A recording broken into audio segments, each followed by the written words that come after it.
From Seth Gold getting arrested for a scam to Les Gold getting shot at, here are the most unhinged, unfiltered moments from hardcore pawn that never made it past the censors. And at number 1, this customer exposes way more than she should.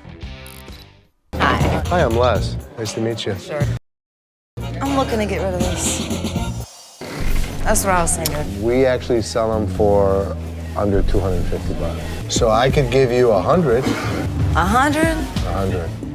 I need $500. And I wish I could give you 500. Are these worth $500 to you? No, these aren't worth $500. Really? There's $7,500 for these, okay? I want some money. He was one of those people that tried to negotiate with her. What can I say? Because anybody that pulls their boobs out in the middle of a store has to be all there. Oh, I am all there. That's what I just said, and I could see. I'm all there. You were all there twice. Thank you. Forget it.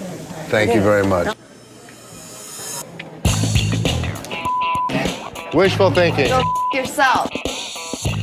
I mean, I have nice and he just looked at them like they were nothing. Well, that was her best comeback for getting refused. I guess not all people take rejection well. But up next, this woman walks in to sell books, but not the kind you think. Hi, I'm Les. I'm Kath. Kath? Dennis, nice to meet you, Kath. How are Hi, you? Dennis. So tell me what you got. I'm going to open up volume 15 if that's okay with you. So tell me what this is. Well, it's called Man and Woman.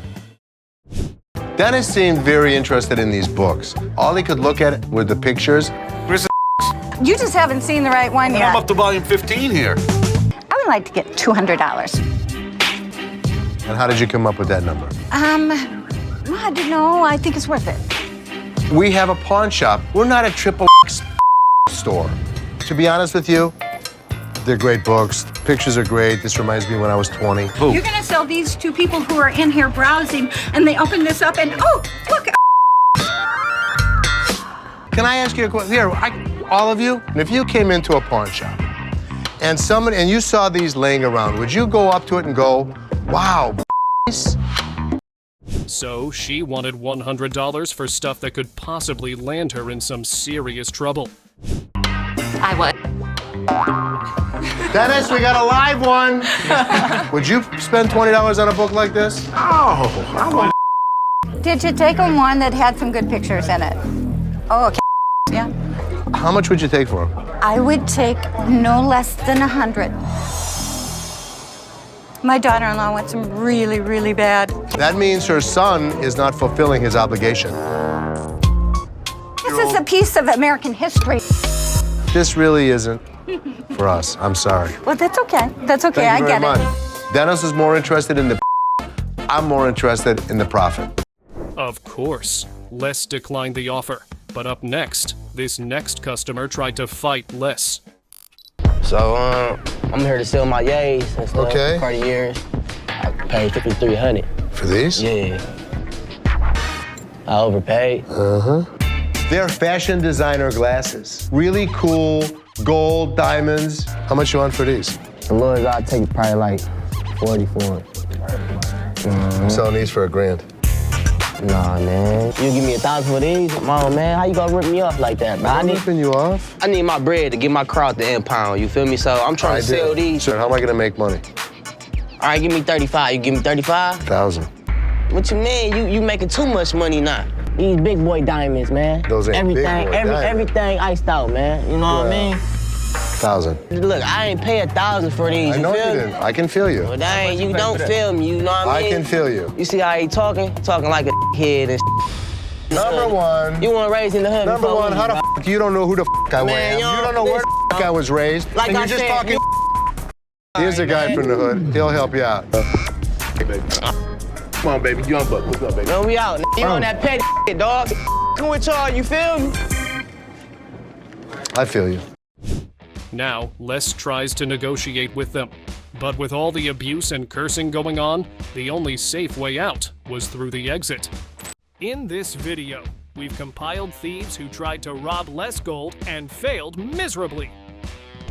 And at number 1, we've got a customer who stayed inside the refrigerator for 3 days. There's some mother in the refrigerator. Open it up.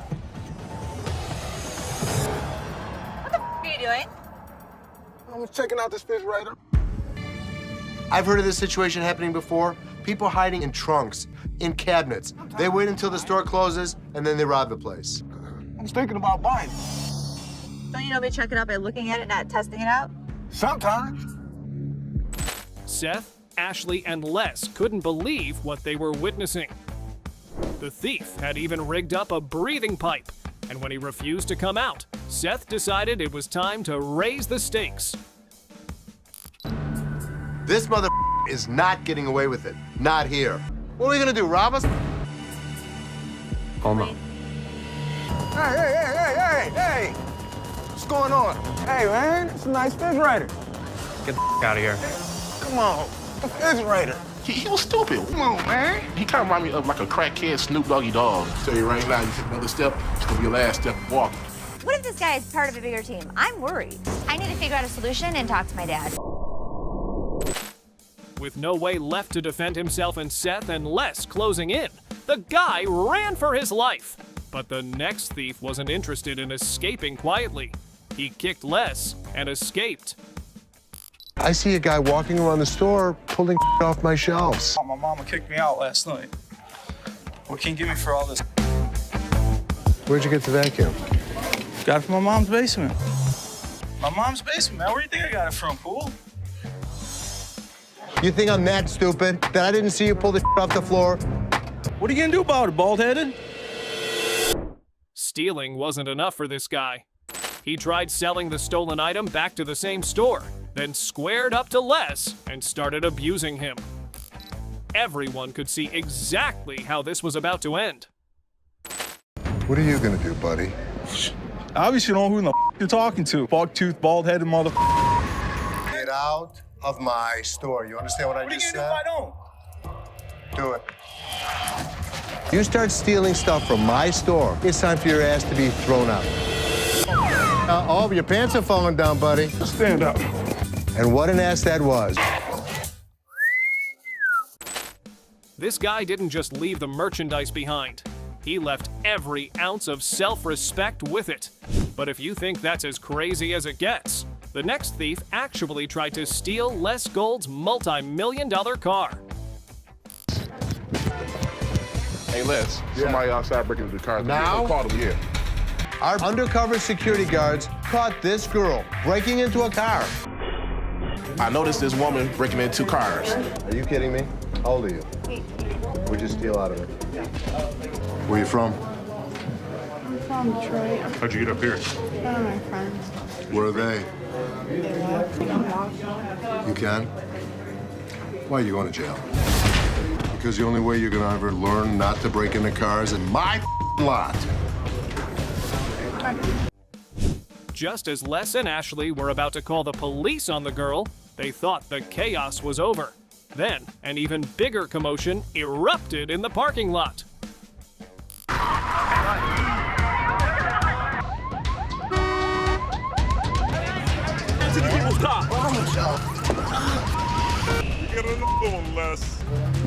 You didn't do what? What is this? He was breaking into cars in our parking lot. Ashley called 911. He hit her car bagging up trying to get away. He done wrecked their car and he went through all the cars through this over here. I ain't done Really? I need the police out here as soon as possible. Somebody broke into somebody's car. Well, I don't know what the hell you're talking about. We busted these two thieves, and we're pressing charges to the fullest extent. How you doing? I tried breaking into their car out there. I opened the door and they came and got me. It looked like this girl was gonna have a heart attack. We know that this guy was with her. Now the cops can deal with him. My customers are not going to be not protected. That's right. That's right. We caught two of them breaking into cars. We got them. It's sad. Most of my customers come in because they're struggling. Then you have these two thieves taking complete advantage of them. This might just be the most satisfying ending Hardcore Pawn has ever given us. If you enjoyed this video, don't forget to like and subscribe before you move on.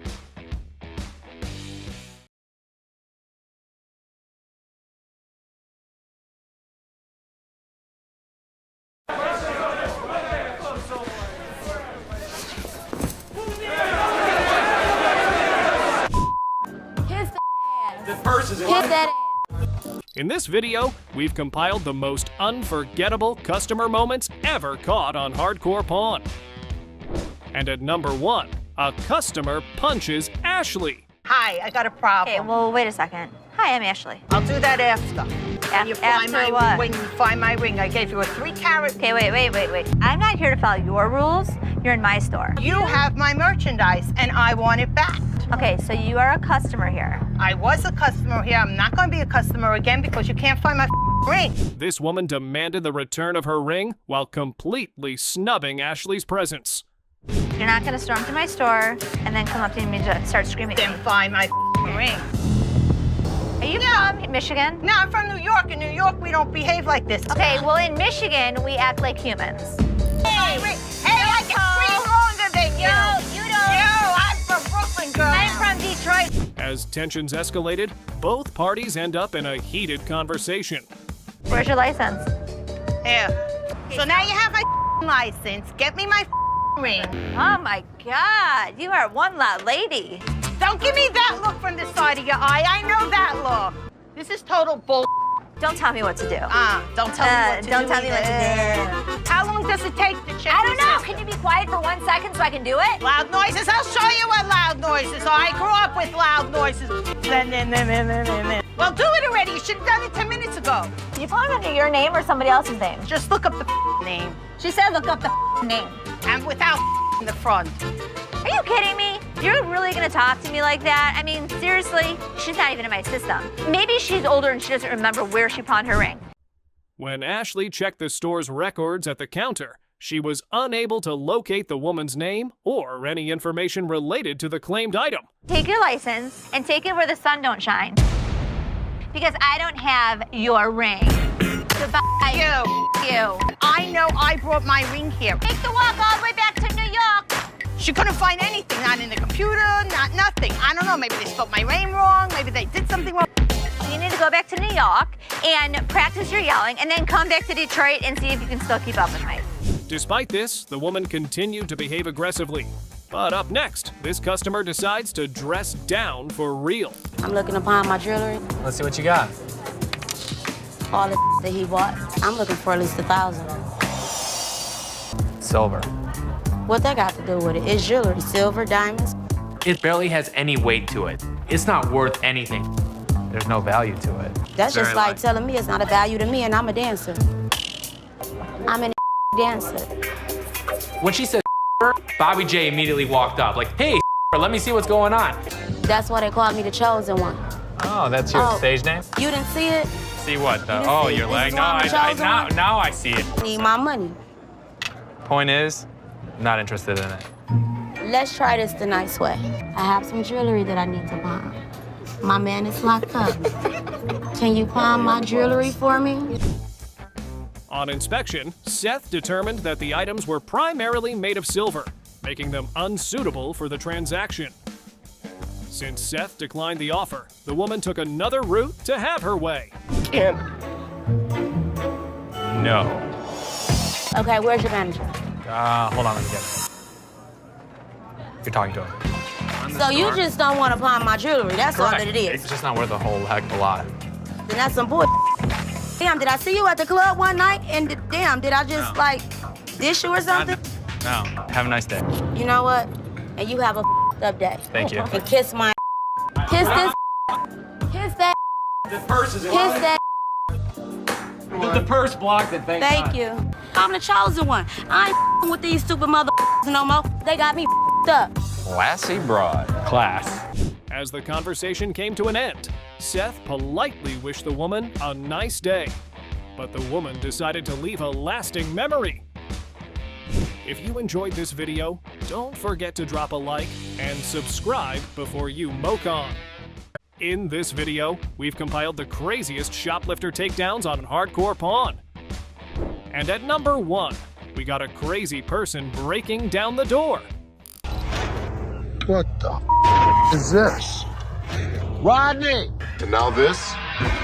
Rod! This door is open. There's a screwdriver laying next to it. A laptop and 2 video games are missing. I go in the back into the warehouse, and I see this screwdriver next to the laptop room. Door is wide open. Explain that to me. I caught Justin just the other day breaking into the laptop room, trying to get a laptop out. The laptop room contains thousands of dollars worth of merchandise. You didn't fire his ass I that told him minute? next time I catch him doing it, I was gonna fire him. I guarantee you Justin did that. My staff should never steal. Tell me what the is going on with this door. When we needed to get in that room, I didn't have the keys, and I guess the key wasn't even up front. The door had been forced open using a screwdriver. Concerned that there was more to the story, Les began questioning what had really happened. But you have permission to go in there no matter how you get in there. You have permission. Am I correct? Do you? Are you the manager back here? Do we give you that right? No. What gave you the right to break into a locked room? Normally what happens is... Not normally. Did he give you permission? Jimmy'd opened that lock and walked in. Tell me what makes it right. When I'll ask Rodney for the key, I'll say, look, I need a laptop. I'm waiting for 20 minutes, and Rodney doesn't show up to get this laptop, you know? No matter what the excuse is, you broke my trust. And because of that, Justin, you're fired. Once trust is gone, you're gone. I don't know if Justin did steal anything, but you can't have people that you don't trust working for you in this business. Despite the employee's attempts to explain, Les made it clear that trust is the only thing that matters. And once it's broken, there's no room for second chances. But it takes another level of entitlement to be in the wrong and yet act up. How are you? I'm doing okay. Get a loan on it, or you can trying to sell it for maybe like $150. It's $50. $50. The certificate and everything is in there. Well, if you can tell, it's actually stained. Or get a loan for $75 instead of the $50. I wasn't interested in more than 50. If you know purses, then you know that it costs way more than this. Because it's stained. This is not this season. I know about purses. It was torn, stained. It's not even the last season's bag. The handbag was old, stained, and had little to no resale value. And the bag costs actually way more than that. If it wasn't worth why would you even say $50? Because I didn't say it wasn't worth. Can I get somebody else to talk to? It don't even matter. I don't have to talk to. Can I talk to somebody else? I don't want to talk to your pepperoni looking ass. And I don't talk to you either, so why don't you go home? Did she take a look at her own ass? But being unhappy with the appraisal is one thing, and resorting to personal insults is another. You disrespectful. Ugly ass bitch. I'm disrespectful and you call me a pepperoni ass? You. Take your purse somewhere else. I don't want it. You're not the owner. The owner is the other man. You must have. How you get here? How you get in here? Where's somebody else at? I'm the owner. Okay. I don't even care. Okay, so why are you still here? I want to talk to somebody else. Somebody else is here to talk to you. Well, of course, things only got louder. Look where you at. You behind there. Look in the mirror. Ugly ass bitch. Look in the mirror, babe. Well, sometimes people just can't drop the arrogance. You kidding me? Trying to play everybody like they crackheads or something. You. Oh, she's not coming back. She kidding me? No, what she say? I'm the one that got called pepperoni ass. I was trying to find out because your sign was saying that I can get 30 days of free cash. Hold on. What? The employee looked completely puzzled at first, not sure how to respond, until it dawned on him what the customer was actually talking about. If you're a new customer with us, first 30 days, you can get interest-free loan. You only pay $1. All right, maybe it was just a harmless mix-up. Those happen. The employee explained everything patiently, but the customer still looked like she was following an entirely different script. But that's not what the y'all sign is saying. You're just misreading it. No, you're misreading it. That's not what the Here's the deal. The sign promised 30 days interest-free loan cash when a customer brings a friend who might turn into a new customer. Pretty straightforward, right? Apparently not for everyone. Our sign is saying, bitch, it says I get free cash for 30 days in this mother. You're not getting no free cash. Where does it say that? Who told you to get in this? You did, by I'm screaming. not talking to you. This store has seen every shade of crazy, but this one veered completely off the rails, and even her friend's face looked like a silent distress flare, begging. I need my cash. I need my cash. cash. It says it right here. Free cash. Interest-free If I bring cash. my friend, I brought my friend with me. Seth, unsure how to handle this selectively blind customer, tried easing things down by offering her a chance to walk away with some money, but that move somehow made things worse. What do you have to pawn? Come on now. I don't have to pound. I'm the Instead of screaming, can you read? Read what No, it says. read what I can You're read. the man. Until then, she was just arguing, but now the real disrespect started showing. Seth's patience was wearing thin, and for someone else in the store, it had already snapped. Read. People was waiting to get in the line. You don't have Shut to pawn. Shut the up, for real. All of a sudden, Honestly, who wants to stand there listening to an argument dragging on about something that doesn't even make sense? Yet somehow, despite the mess already brewing, the other woman still managed to crank it higher. Exactly. I don't know you. People don't get on your. And just like that, it wasn't one problem anymore. It was two, and if they didn't want the whole place erupting like a pressure cooker, both of them had to go. Leave me on the line, bitch. You got me on the line. Let me go. No, bitch. Leave me on the line, bitch. I'm from nowhere. If one knew how to read and the other knew when to stay quiet, this mess never starts. But even after getting tossed out the door, they kept the drama alive. They really wanted to go at it, so we let them go at it in the parking lot for a little minute. Out there, it might look like entertainment for a minute, but inside this store, that sort of behavior simply doesn't fly.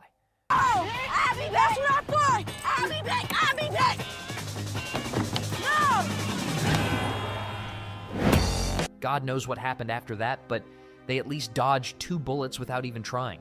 But wait for this next one who attacked Seth so absurdly, it took him a moment to process what happened. I want to pawn this ring that I have. I know that this part is fake, but I know the diamonds around it are Swarovski crystals. Yes, you heard that right. She didn't say Swarovski, she said Swarovski.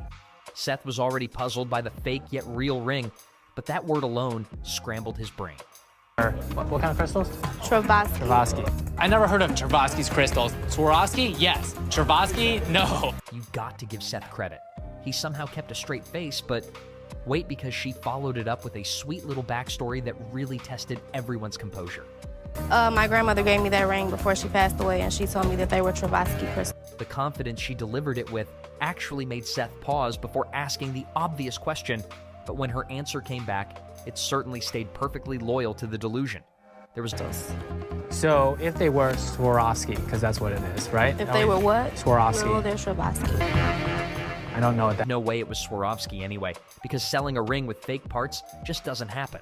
And Seth really tried his best to walk her through that. And you were telling me that this portion of the ring is fake. Yeah, but these are Swarovski crystals on the outside. So, of course, the ring was fake, and Seth couldn't have been less interested. Yet this woman seemed to arrive with the ending already written in her head. Then I'm not leaving up out of here without no money for my crystals. I'm not interested in your crystals. No, I'm not going. Even with all the patience Seth showed, she kept pushing further, and the demand turned so disrespectful, he couldn't help but ask that question. Do you not understand English? Do you not understand English? I understand Do you not English. understand the word Swarovski crystals? No, I don't. And I just told you that my grandmother said that these are Swarovski crystals. So Soon she realized that deal wasn't happening. Still, instead of letting it go, she placed another strange proposal on the table. since you won't give me no money for the Swarovski crystals, I have something that's real. Really? Given her first proposal, trusting her version of real was already shaky, yet what she was referring to now somehow managed to be even wilder than anyone expected. These right here, they're real. They're real. Can I get some money for those? Or you gonna give me some money for something? Wait, what just happened there? Seth and the guard looked like they'd been compromised just seeing it. Then Seth dropped a line that landed like the perfect mic drop. Would you like to pawn those? You're gonna give me something before I... if you're making me choose, I'll take the ring. Well, that face drop was priceless. There was no bouncing back from an ego crack like that, because it basically worked as a verbal escort straight toward the exit. You know what? All this fake ass. You don't know no crystals when you see a mother. You, bitch. Whatever. Have a nice day. While Seth and the guard stepped away to rinse their eyes after that sight, Les spotted another customer pulling something so absurd it left him stunned. Turning these and/or asking for a refund. I mean, they tested them when we was here, but when we got to our work site, it just stopped working. For it to break only hours after being bought felt suspicious, and Seth nearby picked up on that instantly, giving it one look before jumping in with a question. At this point, it had clearly gotten out of hand, and the situation ahead didn't look pretty, though Seth was already... Give me 3. Okay, gold's dropped, so... That's not my problem if gold is dropped. Well, you're gonna get $250. No! Loans and gold sales never stay fixed since everything moves with the day's gold rate, though the customer standing there clearly didn't like that reality. Not 250. Get a manager. 250. No, not 250. I want to speak to your manager. The employee's face practically said, "Here we go again," but just then Ashley walked over and cut straight to it, asking how far apart the estimate and demand were. Need how much? 3. Okay. Just because the price of gold is going down, that's not my problem. Okay. That right there was the issue. When someone occasionally gets a higher price than normal, entitlement creeps in, and Ashley looked like she was just about done with it. No, I want my $50. The extra $50. If you want to No, give me my extra $50. Come on! Where'd she go? With the woman getting louder in front of the whole crowd, it became important to move her aside and deal with the situation one-on-one. The price of gold has gone down. Give me my money. This is exactly what we feared would happen when customers get offered less than what... Somehow she behaved as if Ashley controlled the gold market herself, took the drop personally, and what she did next completely crossed into crazy territory. They're used to. You had to bring him around because you scared? I'm not scared. Now let's go outside. Let's... Even though Ashley looked completely unbothered, she knew stretching this argument longer was unnecessary, so she calmly stepped in and delivered the final goodbye. Go! Here you go. Take your bracelet and have a good day. Everybody in here. Have a good day and walk I ain't never outside. coming back to this store. Even after the guard tossed her out like a pebble, she was still talking big. You gotta have a charger. I can't turn it Out on his own, and Les decided he was the kind who needed to be hauled out. But even after all that, the guy couldn't and the moment someone decided threatening the owner was a good idea, well, that was the exact second the clock ran out. If you enjoyed this breakdown, hit the like button, subscribe for more wild moments from the pawn shop floor, and drop a comment telling me the craziest customer moment from this video. I gotta try it. I'm telling you, be careful on it. Just be careful. Okay, wait. Ah, why are you pushing me? See, I lost my eye. Pawn loan on my prosthetic eye. Problem is, sort of, I'm not that worried about it, but it has a bit of a curse on it. A day or two, somebody in the family would die. American Jewelry has seen it all, or so they thought. But twice, the door swung open and in rolled something that stopped the entire floor cold. Of bills. Ashley, never one to take anyone's word for anything, walked a slow circle around it. And somewhere between his third reassurance and his fourth, Ashley made a decision she would regret for the next 6 weeks. She sat down, found the pedals, and pushed off. Just be careful. Okay, wait. Ah, why are you pushing me? Wait, no, I'm too close. I'm too close. For exactly 4 seconds, it was fun. Then the front wheel simply gave up. Not slowly, not with any warning. It separated clean from the frame like it had been planning this the whole time. Ashley went down hard, her arm taking the full weight of the fall, and the sound that followed told everyone in the store exactly how bad it was before she even said a word. In his defense, standing inside American Jewelry, you never know what's coming. Eye right on the counter, something that short-circuited everyone's brain, and Ashley looked like she wanted to be anywhere else. Or Les had to ask, and it turned out this man worked shipping Hummer frames until one crew member decided to be funny. Horse plant, he picked up the bearings off the floor. Been pulling business in for him, but he was ready to move on, and Seth was right there because, as ridiculous as it looked, the potential was real.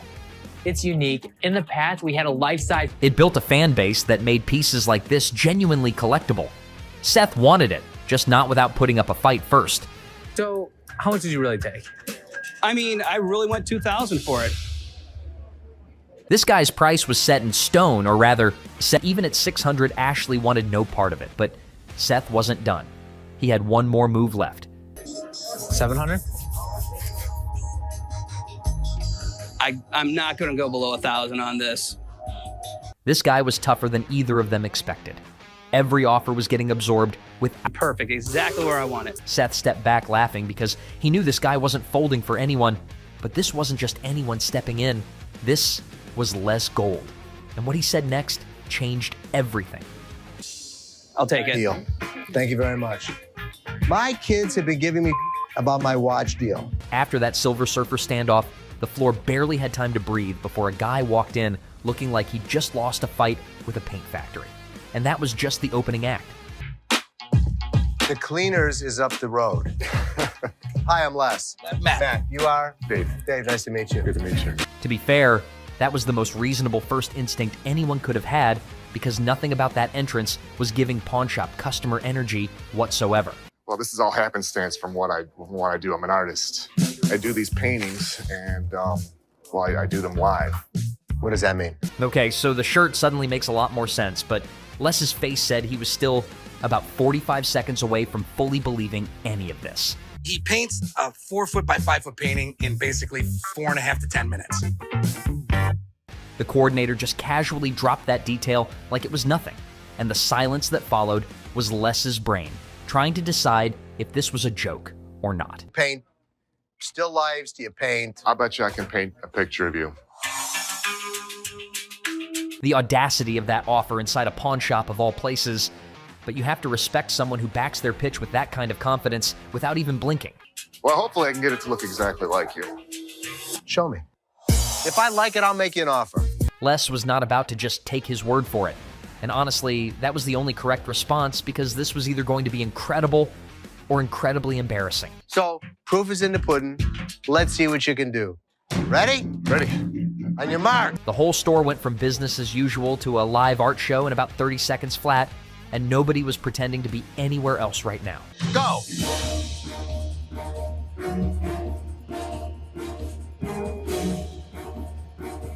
We're at 220. Both hands, simultaneously. The skeptics in the room had absolutely nothing left to say, and everyone knew it within the first 30 seconds. 2 minutes left. Even Ashley, who came over purely out of curiosity, was fully converted by this point, and that alone tells you everything about what was happening on that canvas. Oh my God! 9 minutes done. 9 minutes. That's it. And the reaction in that room was completely justified, because nobody walked in today expecting to witness something like that. Here's what I'll do. You know, you say you need some money. Yeah. $100. Impressed or not, the pawn shop brain kicks back in immediately, and now the painting that just stunned everyone needs to survive the most unromantic part of the whole story. If we can meet it up to 500. I'll go a couple $100. After everything that just happened in that room, those two were really haggling over a couple $100 like they hadn't just watched something genuinely remarkable. For 200. Deal. You got it. Thank you very much. Thank you very much. I love it. I love it. You know, I look a little bit like Albert Einstein, but not bad for a 10-minute masterpiece. Clean, quick, done. And somehow, the most straightforward moment of this entire interaction was the very last one. No. Okay. Next, a customer brings in a WWI British helmet made by a prisoner of war. It is already unusual enough, but the way this customer walked in, something about his energy said the helmet was not even close to the strange. He actually said, curse. And Ashley's entire body language went from mildly interested to absolutely not in about half specific warning on his way out. And somewhere in the back of that store, that employee is quietly reconsidering every single decision that led to him plugging that thing in today.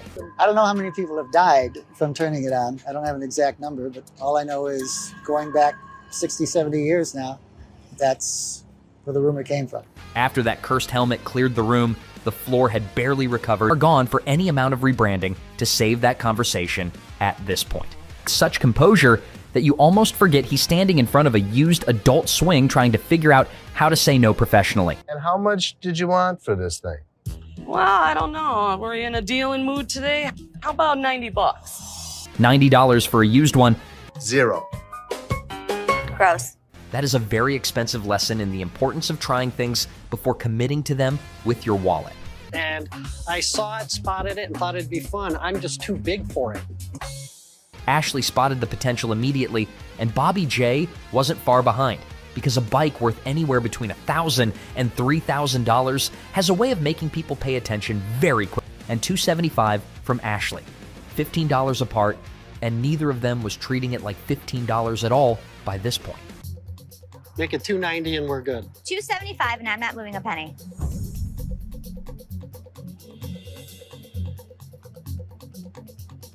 Ashley put her hand out and just waited.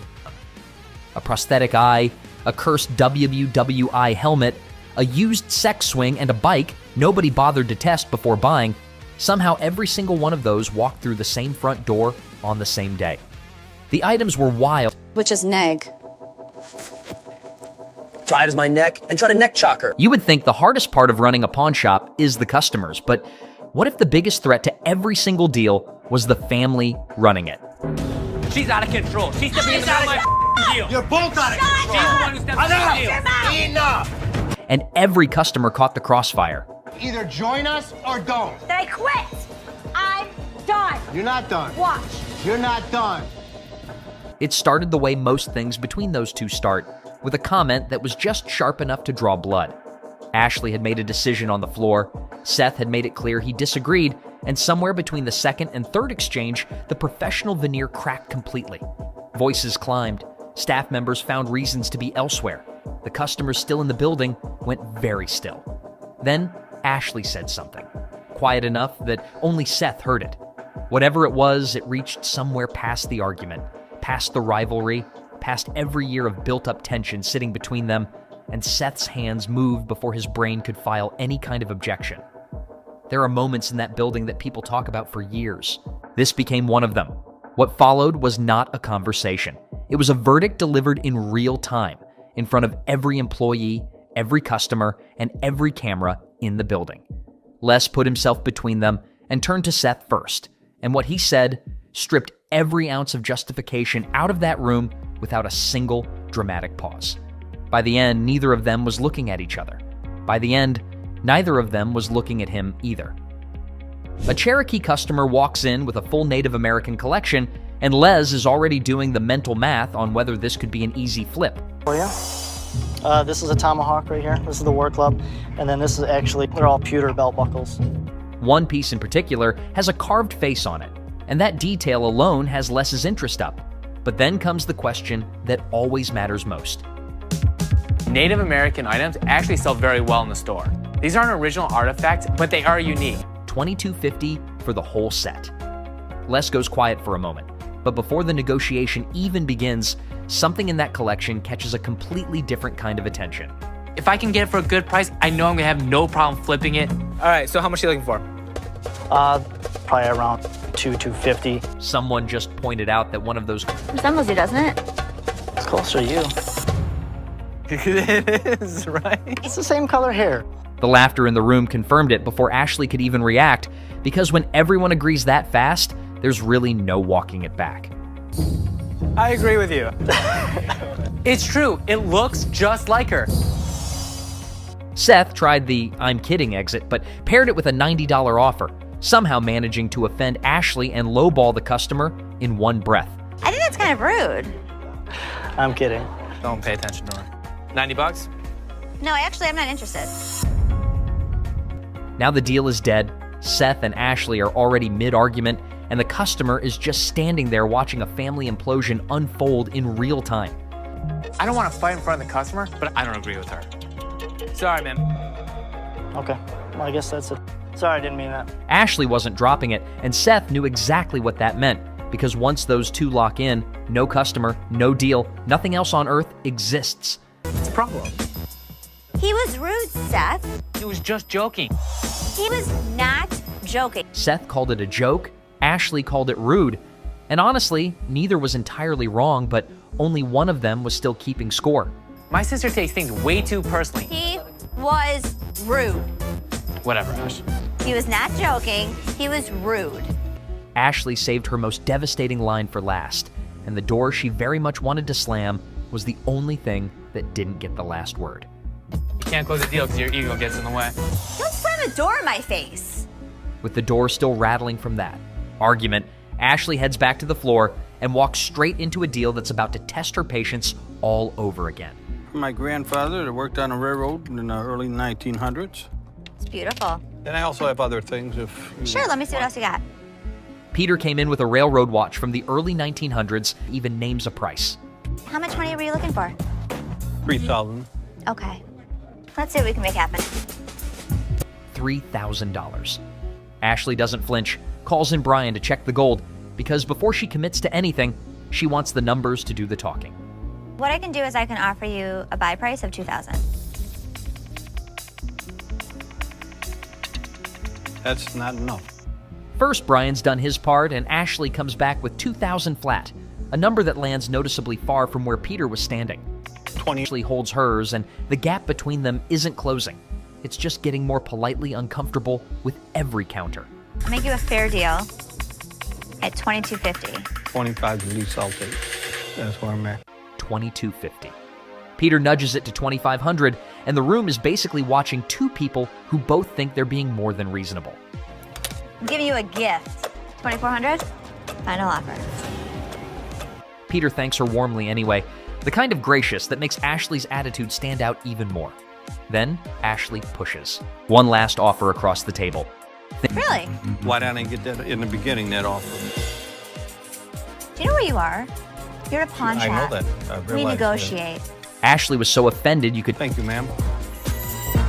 Have a good day. Okay. Ashley responds with an eye roll that said everything she probably should have kept to herself, because Seth, standing right there, took it worse than Peter. I just dealt with this guy. He gave me 2 ounces of gold, and he wanted $3,000. Ashley walks over to recap the deal like she's the victim of it. Met him at $2,400. He walked. End of story. Nothing to see here. I was actually on the showroom floor. You treated the guy like crap, and you lowballed him right off the bat. Except Seth, who saw the whole thing go down and wasn't about to let the recap be that clean. Because lowballing someone and having an attitude isn't exactly a negotiation strategy. Oh, I did not lowball him, Seth. Well, obviously you blew the deal, didn't you? You know what, Seth? Why did I even come in here? I don't know.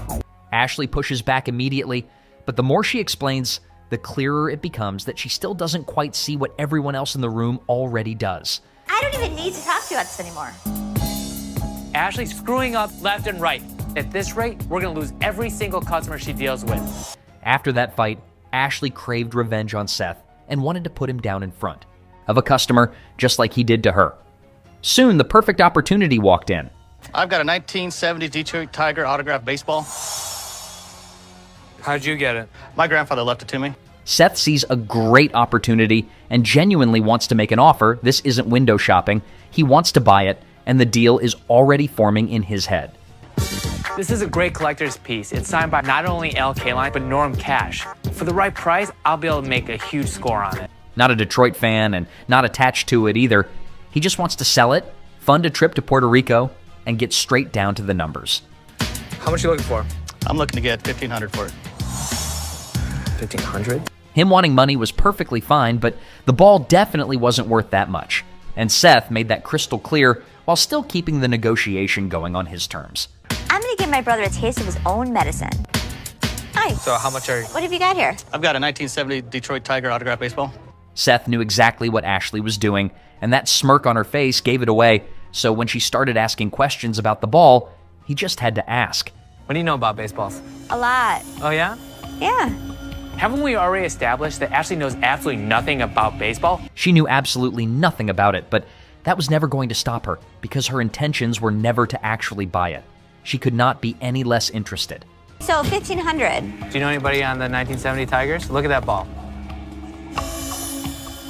Completely ignoring everything Seth just said, Ashley acted like he wasn't even in the room at all, and the customer was left standing there, visibly annoyed and completely confused. Who am I negotiating here with? What did he offer you so far? I haven't been given a number yet. Ashley kept pushing anyway. The customer threw out $1,200, and just as Seth was about to negotiate himself, Ashley jumped in with a number that stunned the entire room. How about $250? $250? No way. No way. That wouldn't get me to Georgia. Seth was visibly getting more and more upset, but not wanting to fight in front of the customer, he held it together and just focused on somehow saving the deal. You know anything about this ball, Ash? Before you put out any offers? How about $500? No, it's gotta be higher. The customer said no to even $500, so the next logical step was to go up a little, but Ashley couldn't care less about closing anything at this point. I said 250. I'm at 500. Do you know who signed that ball, Ash? Who am I negotiating here with? Do you know anybody who signed that ball? That was Seth's breaking point. He could not stand her anymore. But Ashley was having more fun than you could imagine, and the only real victim here was the customer. I'm sorry, since when do you know anything about baseballs, Ash? Since when do you know anything about I know that? a lot. You know what? This is not worth it. Can I get my ball back? They were so deep in the bickering that when the customer actually tried to pull back from the deal, neither of them even noticed. And somehow, it still got worse. Can I have my ball back? Do you want to give him his ball back, or do you want to act like a I don't total know. ass? I want to spit out another price that would really insult him. Are you serious? The whole store was watching at this point, and the poor customer, who just wanted to fund a trip, was left standing there with absolutely no clue what to do. You have so many balls over there that you can't even sell. Yeah, but Listen, it's not you two. autographed. I'm gonna take my ball back. Autographed the same condition. Do you know how many balls you have? The real issue finally surfaced. This was a full ego clash, loud enough for the whole room. But Lees knew his kids and knew exactly what would make them stop. What is your problem? Day in and day out. All you do. You can't close a deal. You just don't know how to close a deal. Painfully hilarious, everyone in the room went completely drop-dead silent except for those two. The beeping noise did nothing either, and at this point, absolutely nothing was going to work. You do not close any deal. No, you do. Ashley actually refused to give the ball back, acting like a deal was still somehow on the table after all of that. And as expected, the customer was completely done. I'll take my business elsewhere, and you two can finish this up on your own time. You're wasting mine. I thought you were professionals and tactful. Evidently, I was. The customer literally walked out saying his goodbyes to them, and both Ashley and Seth didn't even glance his way, fully locked in the argument like he was never there. I'm sorry that you had to deal with the most unprofessional human being Thank you very much. on the planet. Why would you come in? Why would you step in the middle of that deal? Les had been patiently waiting for it to resolve on its own, but both of them were completely out of control now, and it was time to step in himself. What the hell is... Hey, enough! What the hell is wrong with you? Do not understand the number one rule? You never argue on the floor. I don't want to hear it. Les knew just shutting them up wasn't enough. It would erupt uglier next time.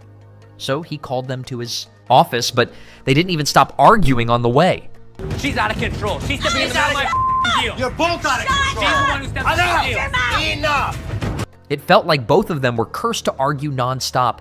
Les could not believe how bad it was getting by the minute, and even he was feeling completely helpless. Shut up. I'm in the middle of a deal. I don't know how to run this store. I'm not. I'm jumping in. I'm jumping in. The water was now completely above Les's head. He'd seen them fight before, but this was a full-on word war, and even he didn't know how to make it stop. Shut up and be quiet! Now that's enough! What he did this morning, he stepped into my deal. Les could not believe something that small had started all of this, but before Ashley could even finish laying out her full complaint, Seth jumped straight back in again anyway. And I closed it! I closed the deal! I swear to God, I'm gonna smack you. Move over here. Move away. I'm gonna smack you. This is what you call professional? Just one line from each of them was all Les needed. There was no single culprit here. Both were equally out of control, and he could not be more disappointed. Shut up! Shut the up for a change!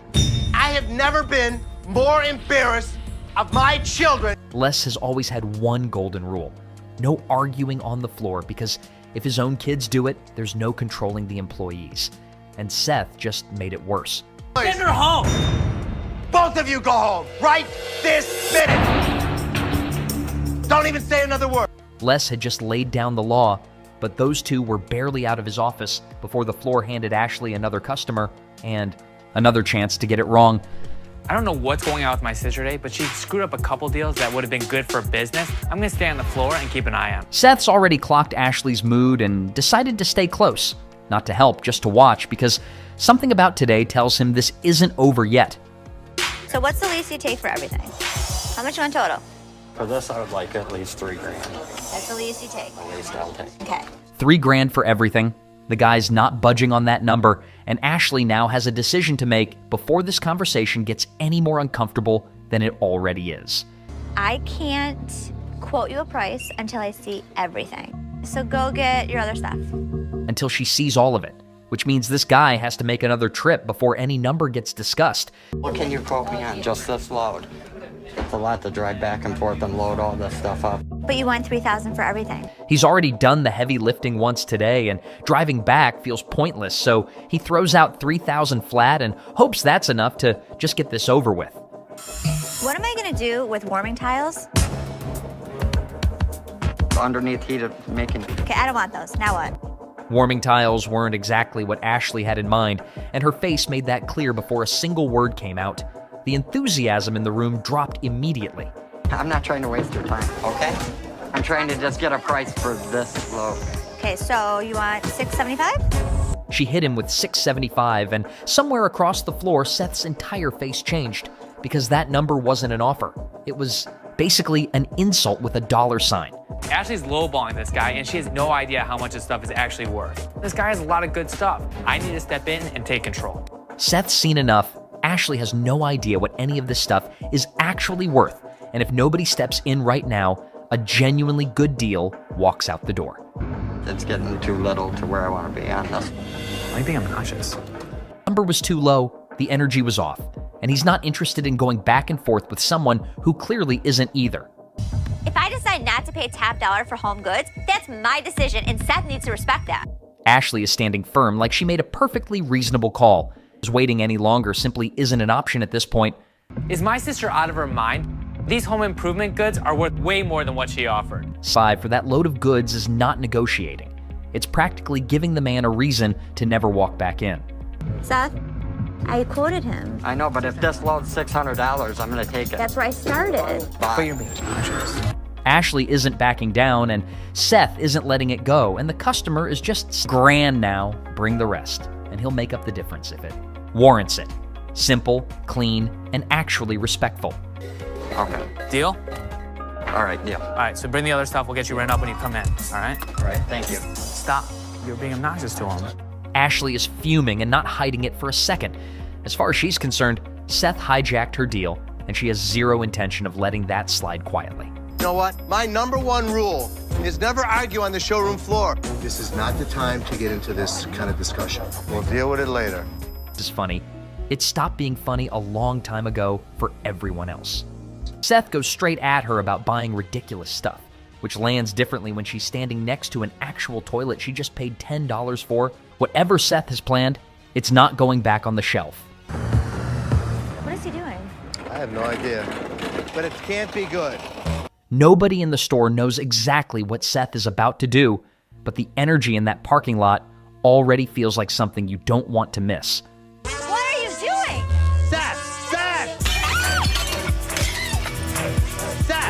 Seth took a hammer to it, full swing, right there in the parking lot, and then got in his car and drove off, leaving everyone standing there in complete silence. Where are you going? Ashley has pushed Seth too far. Something's gotta change. Les is watching the pieces of a $10 toilet scattered across his parking lot and trying to figure out which part of today he is most still fuming in the parking lot. The dust barely settled before Ashley was back inside, and this time, she walked straight into Seth's territory, looking for a fight.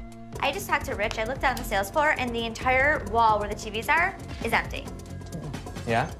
Ashley came in with a point to make, and Seth could tell the second she walked in, this wasn't a casual check-in. She had something loaded and ready to fire. So I have a problem with that because I think that Rich needs to make sure that the sales floor is really equipped. Really? Yeah. Seth isn't letting this one go quietly. The TV wall is empty. Rich dropped the ball, and as far as Seth is concerned, someone needs to be held accountable right now. Did you ever think of the fact that maybe we don't have any TVs and we check on it every day? Ashley's not taking that lying down. She's fully aware of the situation, and the last thing she needs is Seth acting like she's blind to what's happening in her own store. We do have TVs, Seth. They're back there. They're do we all not have? gone. Do we? Ash, No, they're not, Seth. We are fully out of TVs. Well, then maybe Rich didn't know that. They are now both absolutely certain they are right, and neither one of them is even slightly interested in hearing the other one out for a single second. Maybe you didn't know. I'm aware that we don't have TVs. You should be aware that we don't have TVs. Seth throws Rich under the bus, and Ashley catches it midair, because if anyone should have known about the TVs, it was the person standing right in front of her. Don't take it personally. I'm not taking it personally. You are. I'm You're- talking you about think- the you store. think I'm just attacking talking you. about the store with every issue I have said. Ashley is done being talked to like she's the problem. She came here to sort something out and somehow ended up being the one on trial instead. Have your empty shell, Seth. I was trying to help a store. I can't run every single department. You're not running any department. When I bring it to your attention, You're not say, running go anything. handle it. Go handle that. Seth is not interested in the explanation. Bring it to his attention all you want, but at some point, someone actually has to go fix it. And that someone is not him. Are you handling it? I'm bringing it to your attention. Are you handling it? I am bringing it to your attention. Thank you. period. Noted. Ashley hits him with a flat "noted" and walks, which is somehow more cutting than anything else she could have said, and Seth knows exactly how much that was meant to sting. My sister's going around the store creating all these problems. She needs to mind her own business because I know eventually I'm going to have to put out all the fires she's creating. Seth is already running the math on how many other fires Ashley has started today, and the number is high enough that he's decided someone upstairs needs to hear about this. Seth needs to give me the respect that I deserve. I'm a manager too, and I have the right to call out employees when they're not doing their right. Ashley isn't cooling down either. She has the title, she has the role, and Seth treating her like background noise has officially crossed a line she is not willing to ignore. So either my dad's going to handle it or I will. It's bull already. I've got a serious problem. Seriously, you're always defending Ashley? Seth walked into Les's office with his mind already made up. This wasn't going to be a casual conversation.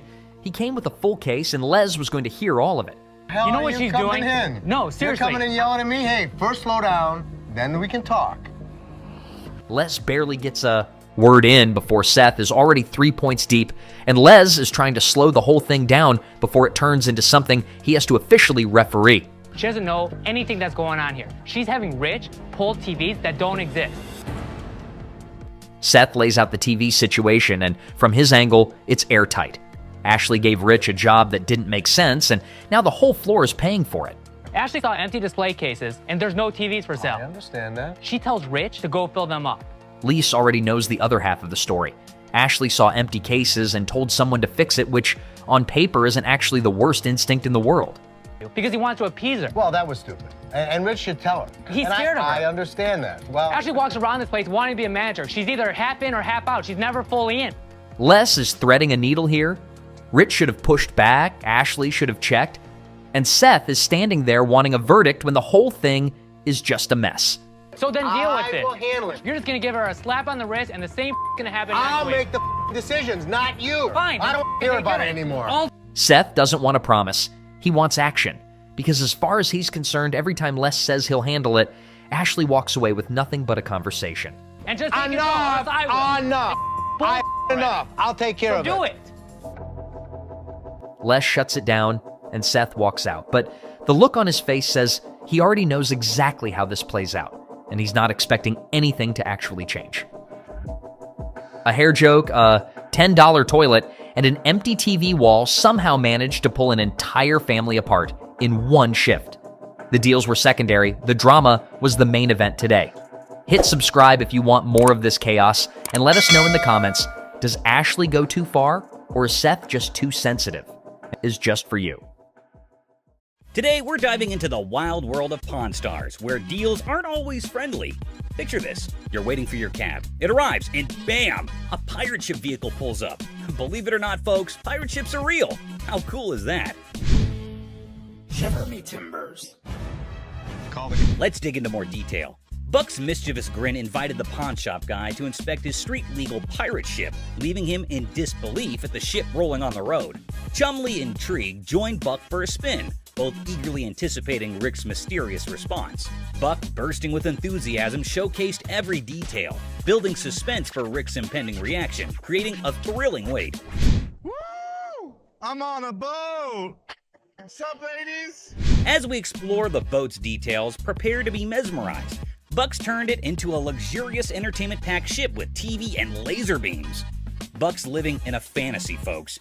He bumped the price to $250,000, leaving Chumley stunned with a $100,000 offer. Bargaining ensues, but hold on. Rick's entering the scene. Things are about to get even more interesting, don't you think? Well, that's whatever. Oh, sorry. $250,000 for a pirate ship? Buck storms off in anger, but if you're in the market, he's your guy. Ahoy, mateys! Now, speaking of high prices, would you consider a $5,000 spectacle? Mr. Vital tempts Corey and Chum Lee with a priceless 18th century onyx diamond and platinum flip spectacles.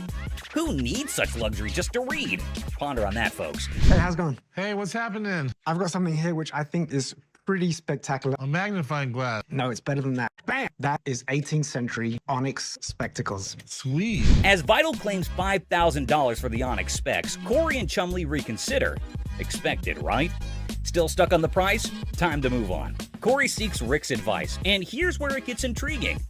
Rick's jewelry expertise makes Vital's price take a U-turn, slamming down from $5,000 to a mysterious $700. Wonder what Rick knows. Probably 1920s, the whole Art Deco style. This was what was popular during the time period. Spectacles were probably first invented in the 13th century. This made Vital get really disappointed. Actually, that disappointment is acceptable, isn't it? The bargaining continued, and at last, at $850, Rick walked away as Vital stood disheartened. Does this help Rick or Corey or Chum Lee to negotiate better? Cheers. Thanks. You sure about that? Yeah, I'm sure. All right, I'll meet you down over here at the counter. All right, appreciate it. This dude walks in with a ring, wants an appraisal, but little did he know his wife was about to unleash some serious drama. Ashley's just trying to do her job, and suddenly, bam, it turns into a full-fledged soap opera. Right here. I also wanted to know how much you guys will give. This dude is literally sweating bullets, and his wife ain't having any of his nonsense. She calls him out for pawning her ring without telling her. What are you doing? He wanted an appraisal on this ring. On my ring? I'ma go grab me some popcorn, cue the drama. Bull. Why'd you take my ring? You're a liar. You needed bike parts and didn't have the damn money. And all of a sudden you got my damn ring. Oof, she slaps him not once, but twice. Ouch. Ashley's just standing there probably thinking, what in the pawn shop drama is going on here? Once. I wanted to know how much it was worth, that's all. Why'd you take my ring? I gotta say, no need for security here. The wife's got it covered. She demands to know how much the ring was worth, and the poor guy's just apologizing left and right. The drama here is so intense, it's like a reality TV show unfolding right there on the spot. Couple reaches home. And I am dumbfounded. You're a idiot. Well, Yeah, he's it's the one that hers. gave it to me. That's hers. Just give him the ring. Thanks. Okay, hold on. This customer's on an entirely different level. Picture this. She walks into the shop wearing the coat that she wants to sell. Classic Shannon move, am I right? I'm good. How are you? I'm Shannon. Hi, Shannon. How much would you give me for this? How much you want? At least 1,000. Les asks her how much she's looking for, and Shannon's like, at least $1,000. Les throws out a cool 100 and she loses it, saying she wants more.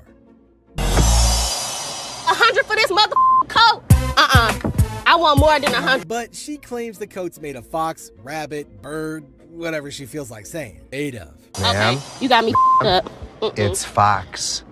This is a rabbit, a bird, whatever the I want it to be. So the guys, being who they are, decide to troll her a bit, and Les even pulls in a fur expert who says it's worth $1. You gonna give her more than $100 on that? I would give her more than $1. What the $1? Hell, who the is he? He's my fur expert. Shannon isn't having it and causes a scene. Security gets involved, and she's out the door. Security too? There you go. Oh! Y'all don't know who y'all went up in. A female customer arrives claiming that her niece purchased a lovely earring from the store. However, upon closer inspection, she discovered that a diamond was missing. The catch? You guessed it, no receipt. Without proper proof of purchase, she hoped to return the earring and secure a refund. The diamonds was missing, and I wanted to know, can I get my money back? Keep the receipt? No. Do gifts come with a receipt?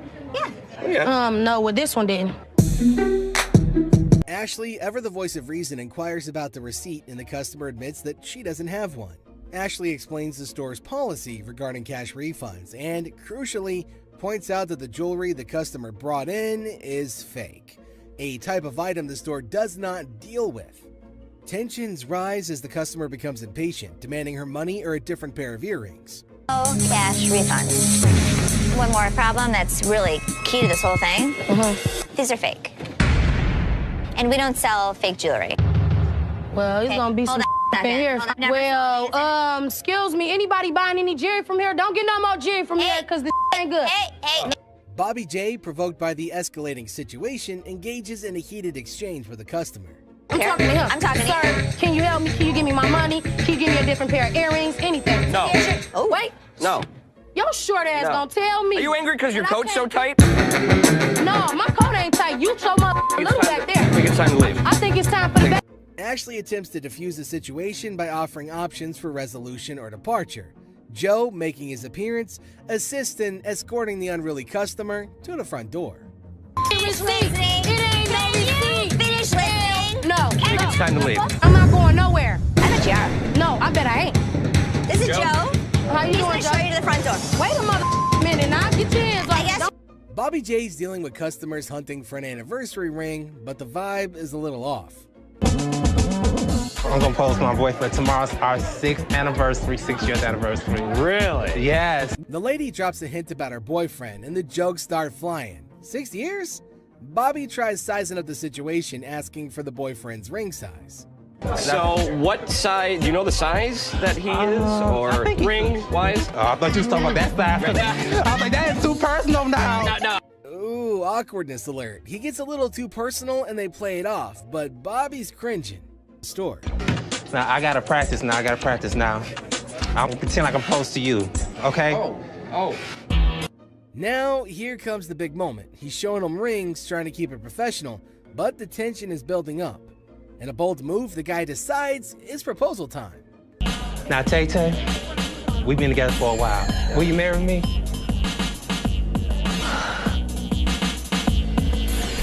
On the spot, Bobby's just hoping this affair ends soon. Yeah. All right, enter your 4-digit PIN followed by the green button, please. Okay. Fine. It's declined. It is not declining. You better, It's okay. Hell no. Things were strained between them all. Oh, sweet mother of relief. She says yes. But wait, things take a nosedive. The payment goes south. Yeah, Ashley messes up and the lady's not having it. Your ass is gonna give me that ring. Sir, listen. Sir. Bitch, who you calling sir? Who you calling sir? Arguments escalate, calls for Sir Echo, but it's chaos. They can't calm down. Well, just another day at the pawn shop where love and payments collide, leaving Bobby J stuck in the middle of a ring gone wrong. Who you now? No, act like a lady. I am acting like a lady, but she gonna sit there and call me. No, she gonna sit there and call me. Oh boy, Ashley's in for a wild ride dealing with this lady trying to get some cash for her outdated tablet. The lady's asking for a whopping $500, which is like asking for gold when all she's got is, well, something like an iPad. Hello. Hi, how are you? Just trying to get some money so I can bail my man out. Ashley's trying to be cool about it, like, hey, it's not worth that much, not even close. She even gives the tablet back, and the lady's acting all offended. Like, serious lady, did you expect a pile of cash or something? How'd you come up with 500? This is a pad. I should be better to get like 500 for it. And then here comes the classic move. I need to talk to the manager. But little did she know, Ashley is the manager. Well, cue the surprise, but the lady's still stuck on that $500 dream, and Ashley's like, sorry, not happening. You're not gonna talk? Where's the manager at? Where's the mother manager at in this building? She even offers a friendly tip, like, sometimes what you want is closer than you think. But nope, this lady's not having it. That's me. So if you want... Who's over you, man? I want $500. Eventually, Ashley kindly asks her to leave. But what does she get in return? No, I'm not leaving. So I'm gonna ask you to leave. No! Remind her and tells her that she needs to go. You can leave. No, I'm not leaving. Don't put some hands on me. Down. Now what? Was in the right mental space, she should have known that she could just, bring him along. Well, you have to make a police report. I need my stuff. A police report.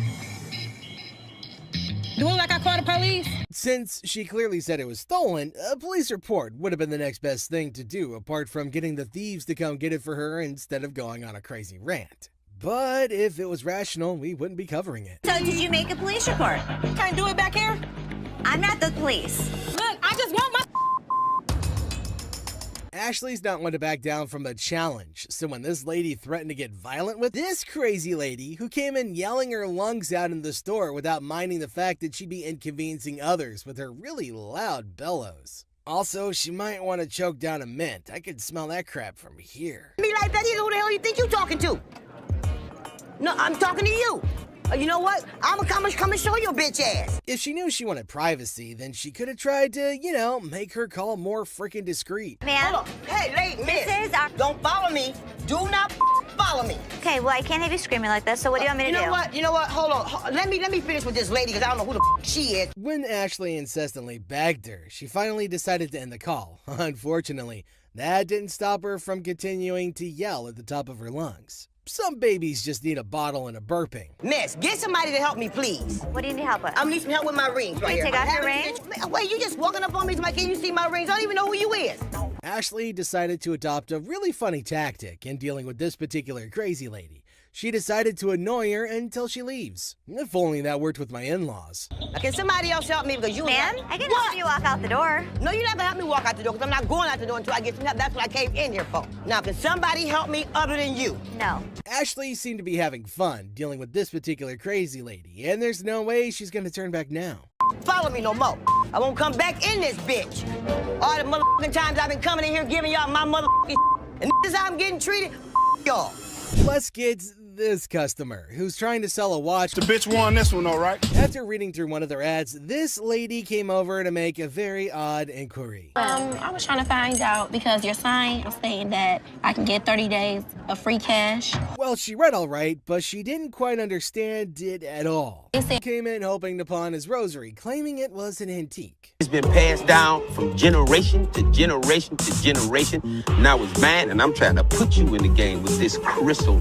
Just because it's old doesn't make it a really valuable item, but it seems this man doesn't want to acknowledge that at all. So, how much can I get? Well, you can't get anything. 'Cause it's not diamonds, it's not gold, it's just crystals. Honestly, I think Les has said all there is that needs to be said, but we'll just have to, make things clear. He's got no other choice than to repeat himself. How much would you pawn this for? I won't take that in pawn because we only take precious metal. Well, this is precious. To you. To me. With his demeanor through this whole thing, it's pretty clear at this point that this guy's gonna be trouble. Work something out, man. No, I can't take it, I'm sorry. But I think you need to work something out with me, man. Trying to strong-arm the poor guy isn't exactly the right way to conduct business. Tell him it's antique, man. Nope, it's not antique, bro. I don't want to talk. Me and you. No deal. Deal.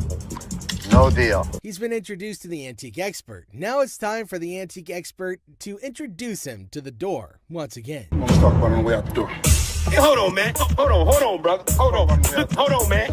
Hold on. I can leave on my own. Hey. The interest on an item she's pawned earlier, even though it was way past the due date. How are you? I don't know. I'm about to see. Okay, so you want to pay off your interest today? Yeah. From how snappy she was being, it was only natural she'd eventually end up on Ashley's bad side. Okay, you owe $50.60. How much? $50.60. Where the that come from? The moment Ashley told her how much she owed, she went on a very huge rant in a fit of rage. I owe $50 for my ass. I didn't know somebody that age knew so many swear words. Like, it was just, wow. She's speaking so fast that it's really tough to understand what she's trying to say at all. It's like nobody understands the words coming out of her mouth. Getting riled up and screaming spooks me out. Okay, well, let's catch up again. Spook that job. Yes, spook that job. What can I say? Ashley tried to be as patient as possible with her, which is a first if you're new to the show. It's called Yiddish. What the is a Yiddish? Yiddish with a Y. Well, I understand that either. I understand Ethiopian. How about that? The customer would eventually wear her patience thin with her obnoxious attitude. You can pay off your interest. Actually, you have three. You can pay off your First interest. it was one. First it was two. Now it's three. Can you please make up your damn mind and tell me what the I got to do? Just like she's always done, Ashley decided to screech her answers back in an attempt to match your energy, since her previous attempts didn't really get very far. Okay, then go pay $50.60 and come back when Where you the want to. is your boss at? I'm the boss. Now what? Looking a bit worse for wear, this customer brought in a set of fur coats. I'm good. How are you? Well, actually, I got bills to pay. I'm trying to get rid of some things. So how much money do you need? I need about $415. So $415? Even without being a professional, it's pretty clear to see that these coats are not made from real fur, to speak less of being made of lamb. This isn't lamb. That is lamb. That's not lamb. What is that then? That's lamb. That's not real fur. I'm not gonna take that. There's no way she's gonna be walking away with what she thought she would, or anything at all for that matter. This is Ashley that we're talking about, and she hasn't taken a fancy to even one of the coats. I'll take this one. $40. Who? $40. 4D? Are you serious? No, you're not serious. She was trying to milk as much as she could off of that one deal, but Ashley is dead set on her offer. Okay, give me $80. Come on. I can't. Sure you can.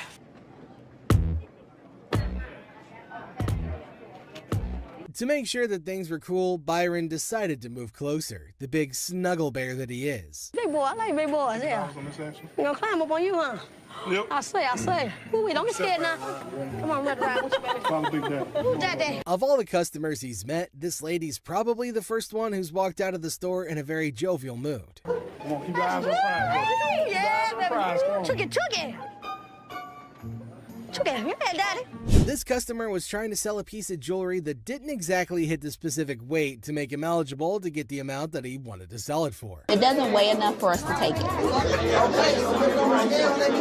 Ain't no gravity in my... That's a pretty bold request that he's made, especially to an employee of said store. He wants me to take my jewelry off and put it with his so I can give him more than $5. $5. I'm sorry. That's all we can go. We're just not interested. $5. We're not interested. Before he can hold everyone else up, Les manages to get him away from the window. Thank you. So I can't get, nothing for it? Nah. Ain't nothing gonna work? We're not interested. Ain't nothing go with it. I don't know what else you got to go with it. I ain't got nothing to go with. I'm asking y'all for something to go with it. Instead of just getting out of the store after all their business is over, this man decided to take a seat in one of the chairs in the store, which is a big no-no. No, he can go. I can't get good different lines. Hold on, man. Since he was being quite irrational, they decided to carry him out of the store, screaming and kicking. Can't get one. Get full. That's good. That's good.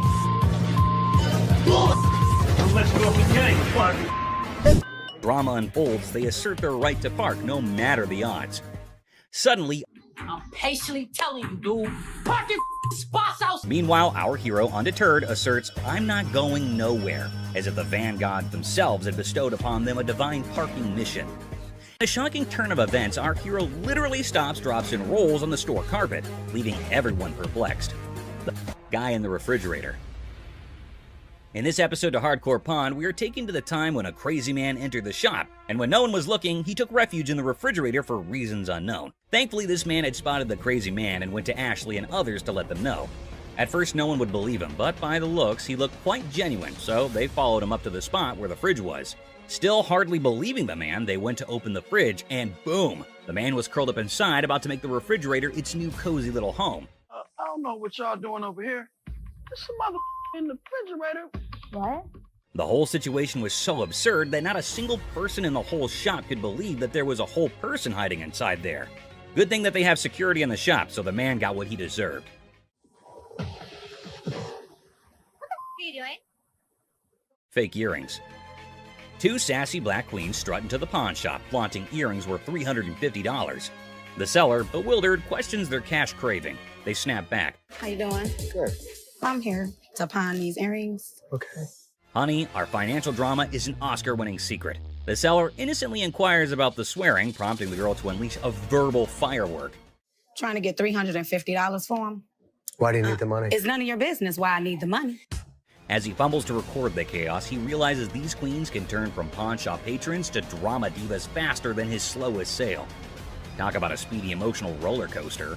Why are you swearing at me? Because you asking me why I'm coming in here to handle my business. In the midst of the jewelry saga, it's a linguistic roller coaster. The seller's ears are bombarded with jewelry, loan me my money, and a kid-eating crisis.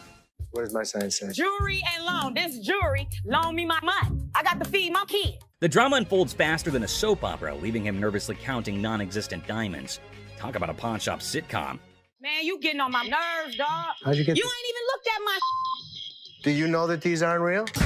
In the sizzling pawn shop showdown, the women insist their earrings are as real as their sass. The seller, sweating in the Lacoste, tries to diplomatically handle the diva duo.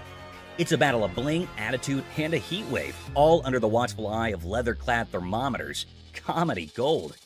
How the you gonna tell me just by looking at my that they not real? They're not real. As the Queen of Sass declares her exit, she throws shade like confetti. Insults rain down, targeting the seller's wrinkled-up hair and questionable fashion choices. With a parting shot about a jury and long bow ass, she exits, leaving the pawn shop in stitches and the seller questioning his life choices. I ain't leaving this till you give me my money. I need my mother dead. Coloring book. Ashley enters confidently, challenging authority. Seth tries to manage the chaos. Tension rises as they clash, leaving everyone puzzled. Don't come in here thinking that you know everything in your. Like, I didn't know you should anything. go off and like run back to Hawaii where you bought that shirt. But one from 82. Mom's surprise drawer is found. Now, the shop's in for a laugh, unraveling the tale behind these quirky relics.